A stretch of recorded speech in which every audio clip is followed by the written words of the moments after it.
एक माँ का संघर्ष। चूल्हे पर रखे गरम तवे से जैसे ही राधा जी ने रोटी को पलटने की कोशिश की, उसके मुंह से दर्द भरी सिसकी निकली। उंगलियां रोटी की बजाय तवे से छू गई थी। राधा जी ने जल्दी से उंगलियों को पानी में डुबोकर जलन कम करने की कोशिश की। इतने में तवे पर रोटी भी जल गई थी। बेबस राधा जी ने गुस्से से अपनी लाठी उठाई और चूल्हे को छोड़कर आंगन में बिछी चारपाई पर पसर गई। राधा जी की उम्र यही कोई लगभग 60 से 62 वर्ष के करीब थी। उनके पति किशोरी लाल जी ज्यादा पढ़े लिखे तो थे नहीं, इसलिए एक छोटे से सामान्य से किसान थे। आर्थिक तंगी ज्यादा होने की वजह से वह परिवार का खर्च चलाने के लिए किसानी के साथ साथ मजदूरी भी किया करते थे।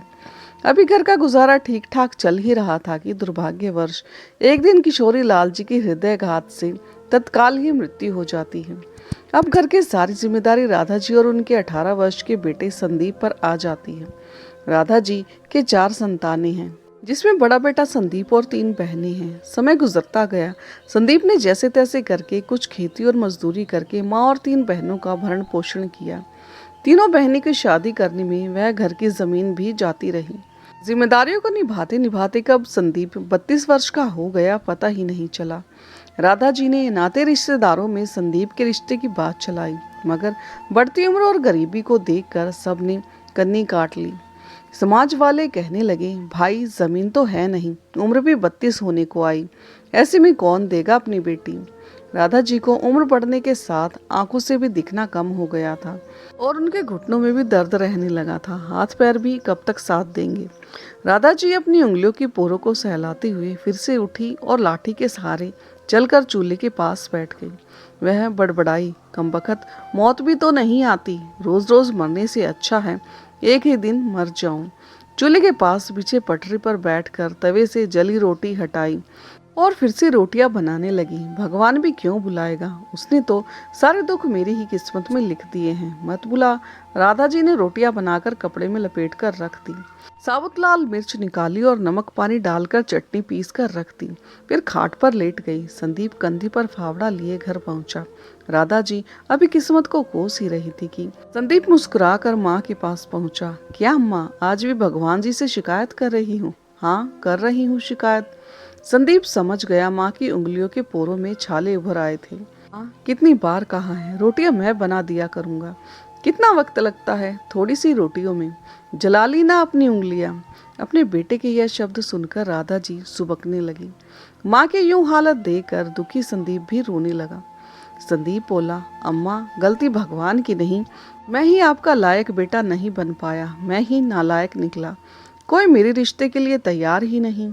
आज अगर कोई रोटी बनाने वाली होती तो तुम्हें हाथ नहीं जलाने पड़ते। राधा जी निराश होकर कहने लगी, मेरा बुढ़ापा तो तेरे सहारे कट जाएगा, पर 2-4 साल में मैं मर जाऊंगी, फिर तेरा सहारा कौन बनेगा बेटा। संदीप ने रोटियां और चटनी की कटोरी उठाई और खाट के पास बैठकर अम्मा को खाना खिलाने लगा। बीच बीच में एक हाथ से अम्मा को पानी भी पिला देता। बेटे के हाथ से रोटियां खाकर राधा जी भी अपना सारा दुख भूल गई और हंसते हुए बोली, मेरे संदीप जैसी औलाद तो किस्मत वालों को मिलती है। चटनी रोटी खाकर संदीप फिर से फावड़ा लेकर निकल गया। राधा जी ने रोज की तरह अपनी लाठी उठाई और घर से बाहर निकल पड़ी। कुछ ही दूरी पर नीम का बड़ा सा पेड़ था। वहां पर पेड़ के नीचे औरतें घर के काम से फ्री होकर टाइम पास और हंसी मजाक के लिए जमा हो जाती थी। उनका रोज का काम था नीम के पेड़ के नीचे चुगल पुराण को ताजा करना था। राधा जी को देखते ही 2 औरतों ने आगे बढ़कर राधा जी को सहारा दिया और खाट पर बिठाया और उसको सम्मान देने के लिए सभी ने उनके पैर छुए। उनमें से एक महिला बोली, माँ जी, संदीप काम पर चला गया क्या? राधा जी ने कहा, हाँ, रोटी खाकर चला गया था। दूसरी महिला बोली, और क्या, कोई होती तो रुकता भी, माँ जी के बाहर जाने का इंतजार करता। सभी औरतें खिलखिलाकर हंस पड़ती। राधा जी ने उन औरतों की बातें सुन तो ली थी, पर उन्होंने बुरा नहीं माना। वह जानती थी जैसी भी हैं औरतें वह खराब नहीं हैं, साफ दिल की हैं, तभी तो जैसी गरीब बेबस को इज्जत देती हैं। औरतों ने राधा जी को चुप देखकर बात शुरू की। माँ जी, रोटी बेलने वाली चाहिए क्या? किसी रिश्तेदार से कहिए रिश्ते के लिए कोई गरीब की हो। सबसे बोल लिया। राधा जी ने बात अधूरी छोड़ दी। माँ जी, आपका बेटा तो श्रवण कुमार है, इतनी उम्र हो गई, कभी किसी बहू बेटी की ओर नजर उठाकर नहीं देखा। अपने मोहल्ले में वह सावित्री के छोरे धीरज को देखो, कई बार तो मोहल्ले वालों से पिट चुका है। 43 बरस का है, अपनी जात वालों ने नहीं दी तो कुछ जात वाली को ही ले आया। सुना है अच्छी खासी कीमत देकर खरीदी है, बड़ी उम्र की लगती है, बाप ने ही बेच दिया। तुमने कब देखी? कुएं से पानी भरने गई थी, रास्ते में देखा तो ढोल बजाते हुए घर ले जा रहे थे। अरे पवन ने ही तो जुगाड़ किया है धीरज के लिए। चलो राम मिलाए जोड़ी बन गई। सभी खिलखिलाकर हंसने लगी। औरतों की बातें शरारती होने लगी थी। राधा जी लाठी टेकते हुए घर आ गई। मन में बेचैनी हो रही थी। कुछ सोच विचार करने के बाद वह घर की कच्ची कोठरी में घुसी और खुरपी से एक कोने को खोदने लगी। करीब 1.5 हाथ नीचे गड्ढे में एक पोटली निकली और गड्ढा वापस मिट्टी से भर दिया।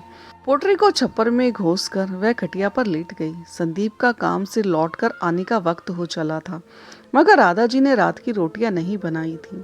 संदीप पहुंचा, फावड़ा कोने में रखा और चूल्हे को उदास देख कर बोला, अम्मा आज रोटियां नहीं बनाई क्या? राधा जी उठी और वह पोटली लाकर संदीप के हाथ में थमा दी।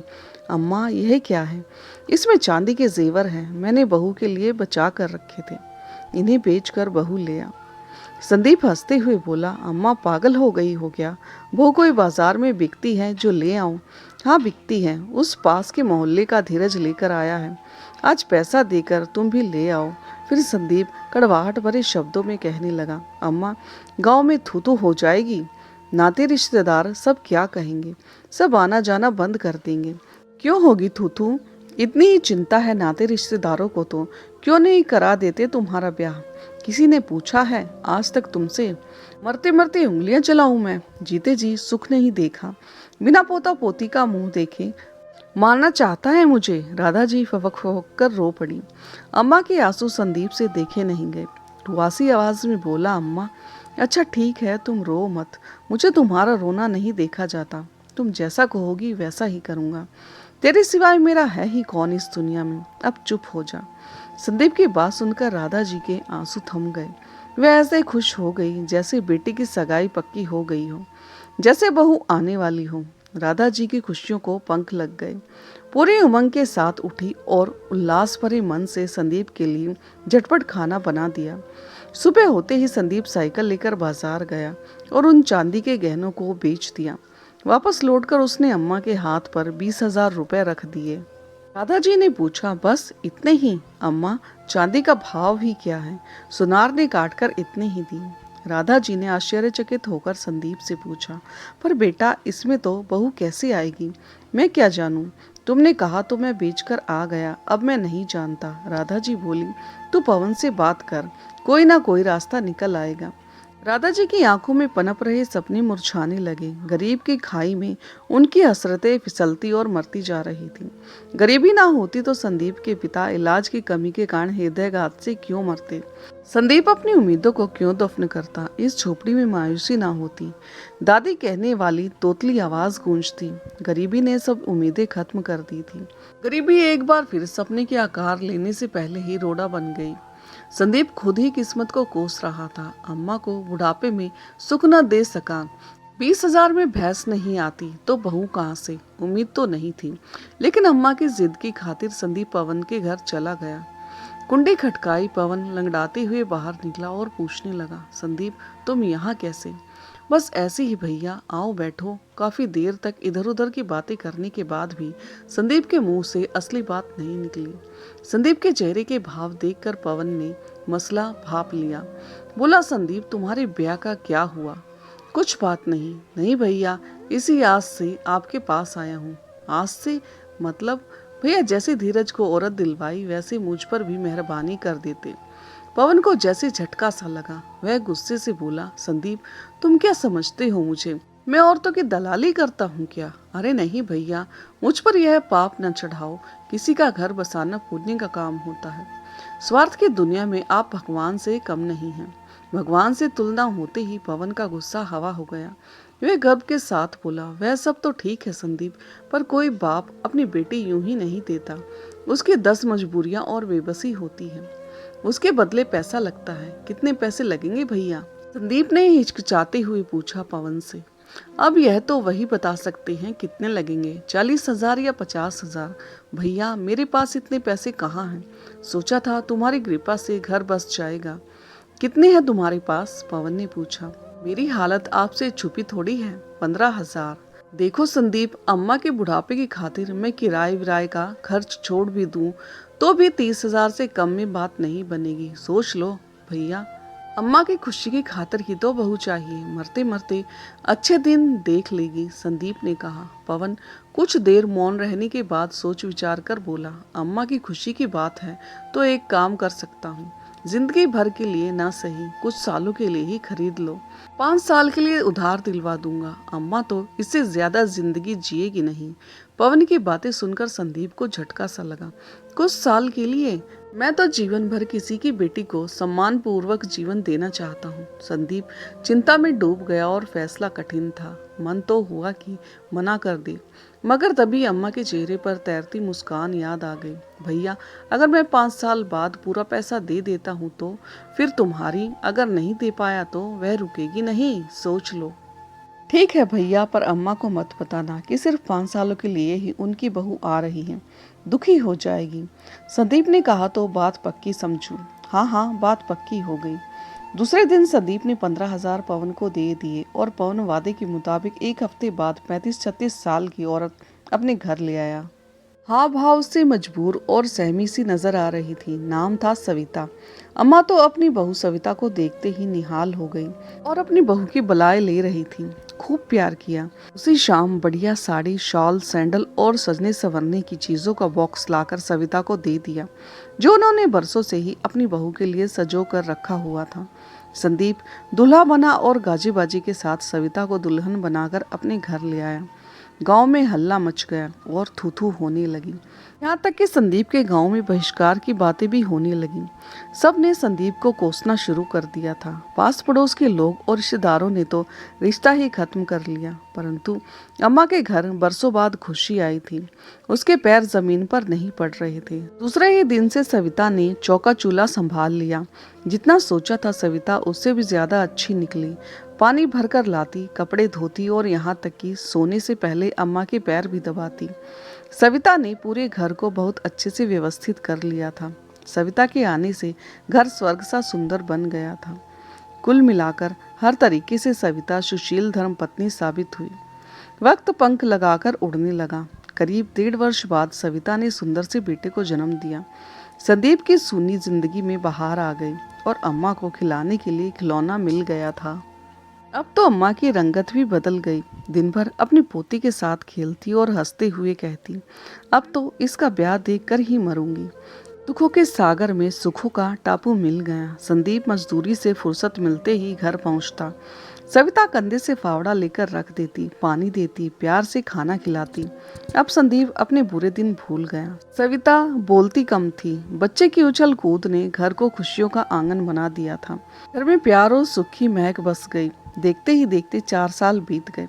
सविता से बिछड़ने का साल शुरू हो गया। संदीप उदास रहने लगा। खूब मेहनत करने के बाद भी वह चंद हजार रुपए नहीं जुटा सका। एक एक दिन बीत रहा था। मजदूरी से जो मिलता वह 4 सदस्यों का पेट पालने में ही खत्म हो जाता था। जैसे जैसे वक्त बीत रहा था, संदीप की बेचैनी भी बढ़ रही थी। गांव भर में काम तलाश करता रहा। जी तोड़ मेहनत करने के कारण सूख कर काटा हो गया। शरीर जवाब दे रहा था। बीमार हुआ मगर काम पर जाता रहा। 10 महीने भी बीत गए। 2 महीने ही बचे थे। एक दिन अचानक आकर पवन सामने खड़ा हो गया और धमकी भरे अंदाज में बोला, संदीप 2 महीने और बचे हैं, पैसे देते हो या? संदीप ने फावड़ा तान दिया और गुस्से में विफर कर बोला, खबरदार जो ऐसी बात की। सविता मेरी जिंदगी है, मेरी सांस है, उसे मुझसे कोई अलग नहीं कर सकता। आइंदा ऐसी बात ना करना। पवन तो घुटा हुआ शातिर था। वह कमजोर की नब्ज दबाना जानता था। गुस्से से बोला, संदीप औकात में रहना, तुम जैसे 4 पति खड़ी हो जाएंगी सविता के लिए। उसका पिता और पूरे बेड़ियों की बिरादरी हंगामा कर देगी। जेल हो जाएगी तुम्हें। बीवी के चक्कर में अपने बेटे को भी खो दोगे। अम्मा जीते जी मर जाएगी। संदीप उल्टे पांव घर की ओर लौटा और रुपए का बक्सा खोलकर रुपए गिने तो बहुत कम थे। पवन अब 30,000 और मांगने लगा था। संदीप फूट फूट कर रोने लगा। आवाज सुनकर अम्मा और सविता दौड़ी भागी आई। पूछने लगी, क्या हुआ संदीप? संदीप ने उन दोनों की बातों का कोई उत्तर नहीं दिया। संदीप रोई जा रहा था। सविता एक तरफ खड़ी सब देख रही थी, हमेशा की तरह खामोश, चिंतित और सहमी हुई। सविता ने संदीप के चेहरे पर उभरे हुए दर्द को महसूस कर लिया। संदीप ने सविता की भीगी हुई आंखों को देखा। अम्मा माजरा समझ न पाई। दुख और बेचैनी में सुबह से शाम हो गई।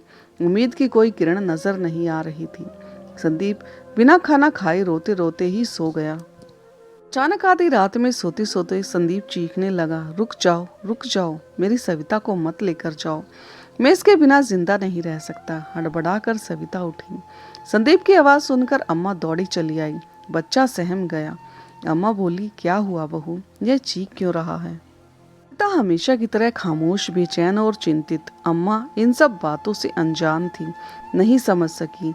अब सिर्फ 3 दिन बाकी थे। संदीप ने किस्मत के आगे हार मान ली।